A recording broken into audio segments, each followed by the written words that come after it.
Hey, this is Kevin Neeld, author of Ultimate Hockey Training, and we're back for the third and final video. Make sure you stick it out to the end because I have a special announcement for you. But before we get to that, I want to do a quick recap of some of the things we went through in the previous two videos. In the first video, we went through a speed training system that is the best transfer to on-ice gains. This is hands down the number one question I get from players, parents, and coaches because, as I mentioned, speed is by far the most highly coveted physical attribute of hockey development. In that video, we went through what most hockey players are doing wrong with their speed training and why, the difference between agility training and transitional speed training, how to progress linear, lateral, and transitional speed exercises, and how speed training fits into a more comprehensive program. In the second video, we dove into the complexities of conditioning for hockey, identifying that conditioning for hockey is really just preparing the body to avoid or delay fatigue. We identified what cardiorespiratory, local muscular, and neural fatigue are and how they affect on-ice performance, the 5 most important considerations when designing hockey conditioning programs, why players shouldn't be conditioning on bikes in the off-season, the difference between static and dynamic fatigue, and finally, a static fatigue conditioning progression that anyone can implement because it doesn't require equipment.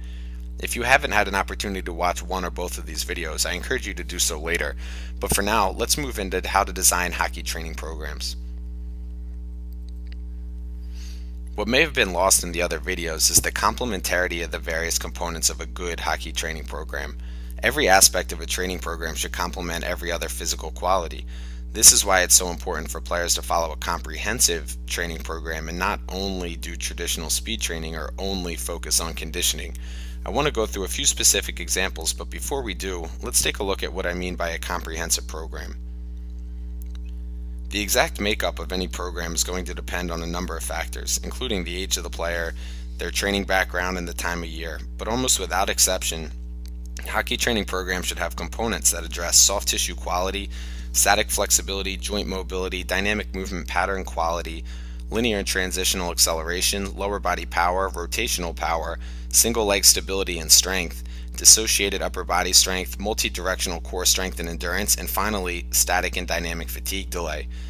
Again, this is every program, so even if a player's only goal is to improve speed, all of these things need to be present in the program because all of these attributes complement each other.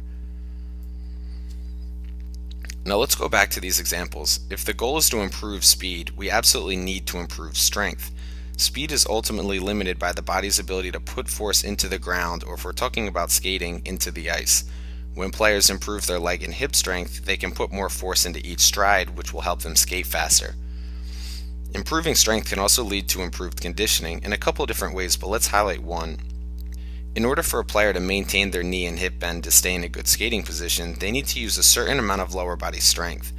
Assuming that the player's body and equipment weight stays the same, the amount of strength that they'll need to maintain this position will also stay the same.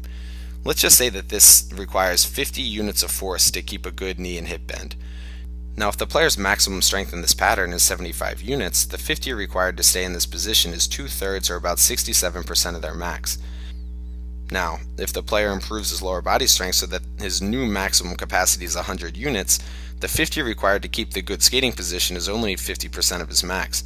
So if you think about which situation is going to lead to the player being able to maintain a good skating position for a longer period of time, it's obvious that using a lower proportion of maximum capacity is more easily sustainable. Now, this is an overly simplistic example, and I'm using arbitrary force or strength measurements here, but it illustrates the way that the body works. The same can be said for speed and conditioning. There are times in a game that require players to skate at specific speeds to get in the right positions and win races to loose pucks. If these speeds are near the player's maximum, they'll fatigue quickly. On the other hand, if these speeds are at a lower percentage of the player's maximum speed, they won't tire as quickly. In this way, improving maximum speed can also positively influence conditioning. And these are just a few examples of how improving one physical attribute can positively influence other physical attributes. It's all about capacity. The higher a player's capacity or the closer a player's capacity is to optimal in any physical attribute, the more successful he'll be on the ice. And because every physical attribute complements each other, they all need to be trained. My friend Eric Cressy uses a really good analogy to help explain this concept. I want you to picture a glass half filled with water. Think of a player's overall physical capacity as the glass, and the water in the glass representing his current level of maximum speed. Doing things like running sprints and improving technique will help add water to the glass. In other words, it will help maximize the player's speed within his current capacity. This isn't necessarily a bad approach because it helps improve the player's performance, but ultimately the amount the player can improve will be limited by his capacity or the size of the glass. Once the glass is full of water, the player's improvement is capped. In contrast, a comprehensive training approach with all the components I mentioned earlier will increase both the amount of water and the size of the glass. In other words, it will improve the player's performance and their capacity to improve. This is what we want. We want a huge, constantly expanding glass, and we want massive amounts of water pouring into it. Isolating training variables like only doing speed training will compromise training gains. A comprehensive approach gets us our waterfall. Unfortunately, this is easier said than done. Looking back to what, at a bare minimum, needs to be included in a comprehensive program, this is a long list of training variables, many of which you may not be completely familiar with. Then you need to consider how to manipulate all these variables depending on the needs of the player and the time of year. This adds questions like how frequently they should train, what the focus of any given training session should be, what exercises they should use, how they should load them, how many sets and reps, what kind of rest intervals, and lastly, what happens if they're working around an injury. It's a lot to consider, and when you take a step back and look at everything that goes into writing a good program, it can be a bit confusing. I think this is one of the major reasons why so many players default back to just running sprints and going for jogs, or other really basic training strategies. They either don't know what else they should be doing, or don't know how to implement everything together into a coherent program. If you don't consider yourself an expert in designing hockey training programs, you're certainly not alone. There are over 965,000 registered hockey players in North America alone that are in your same situation, and hockey is one of the world's fastest growing sports. Even if you train athletes for a living, there still may be things about hockey specifically that you just don't know. And training is an absolutely essential part of the hockey development process at every level. Pee-wees need to train and so do pros. It's not just about improving performance, it's about decreasing injury risk and making sure players stay on the ice for the whole season. Every week I get emails with training questions from people at every stage of the hockey development continuum from all over the world, from parents of squirt players to NHL strength coaches. Sometimes they're as simple as should my son or daughter be training yet, and sometimes they're complex questions on how to address a player with chronic groin strains or hip impingement. The problem is that there isn't a single resource that has answers to all of these questions. There's nothing that describes the ideal long-term hockey development model and provides age-specific training guidelines. Nothing that outlines the current misconceptions driving common hockey training practices, like how to avoid downfalls of traditional off-ice warm-ups, why most players shouldn't be doing core exercises like sit-ups, leg throwdowns, and supermans, and how aerobic training can actually impair a player's performance.